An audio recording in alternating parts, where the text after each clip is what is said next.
If you're not a descendant, you're not supposed to be on the team. Right. You have to be a descendant or they'll have to forfeit. Go, Chief Slade. He's down.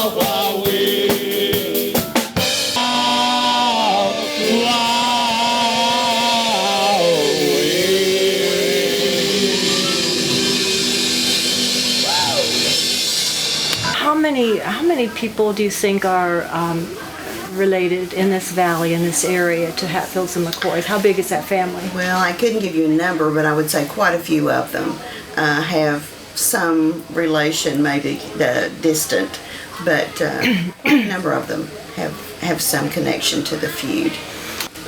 I don't know what happened prior to the Civil War, but when the Civil War, of course, Randall McCoy and Anderson were serving in the, on the same side.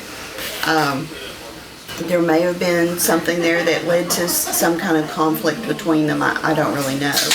But then, of course, Asa Harmon was killed shortly after the Civil War. And then you have this situation with the pig, which may or may not have. But, back during that time when farming was the primary source of income, a pig was worth quite a lot of money. So they may have had good cause to be upset about that. Do you have a favorite story about any of this that comes to mind? Well, the poignancy of the three McCoy boys that were murdered. I think that's very, very sad situation. However, that in that point in time in history, you don't know what you would have done if, and there were not many lawmen around, and sometimes people did take the law into their own hands, which is a sad occurrence, but it did happen. This book may be out of print, but it's The Hatfields and the McCoys by Virgil Harrington Jones. It was written in 1948. And I think he was a newspaper man, but it gives an account of the feud, and he does reference a lot of newspaper accounts and first-hand accounts and things like that. The Devil's Brigade, this is an interesting book. This was, the feud was serialized in a magazine, and I forget the name of it. But it was written by John Spivak, this may have led to some of the sensationalism in the press and media about the feud. This is a new book that I have not read yet, but it is by Dr. Coleman C. Hatfield, and he was a grandson of Devil Anse, and supposedly based on oral history that has been passed down to him. So. Well, we decided to come here because we watched the History Channel, the movie with Kevin Costner on the real life of the Hatfields and McCoy, and we love history, and we just thought on the spur of the moment we would come down and get the real story from the people who live here. Well, we went to a lot of the cemeteries. We went to the Cole House over in Williamson. A lot of the buildings are still standing, and I purchased a book that was written by Hatfield's son, and he was the historian for the Hatfields, and he put together a lot of family photos and the story, and in the book it is almost exactly the way the movie was on the History Channel. And it's surprising because in the book it says, you know, don't rush to judgment until you've read this, because there's a lot of factual things in there that follow the Hatfield family from the 1700s when they came over from England.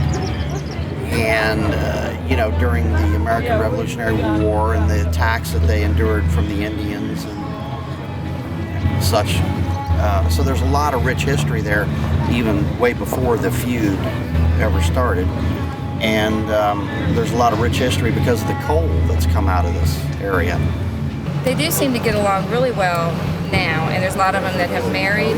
And we were over in Williamson this morning, and we met at the coal house. There was a Hatfield that was running the information booth, and then McCoy came in, and they were just as friendly as could be with one another.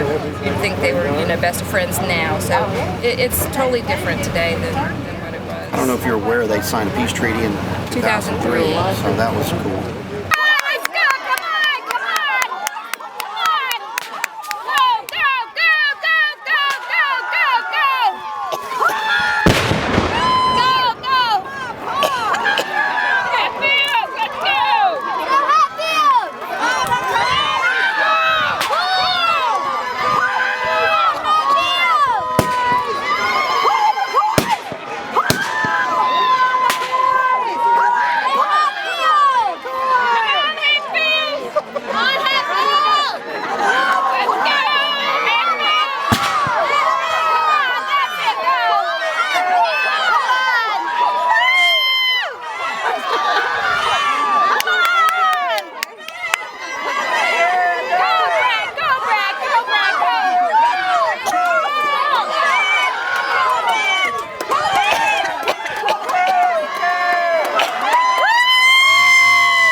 Okay, well, what would you say the moral of this whole huge story is? But life is difficult sometimes, and I think we just need to learn from our prior mistakes so that we don't make them in the future. And that's what history is all about, really, learning our past and not to make those same mistakes again.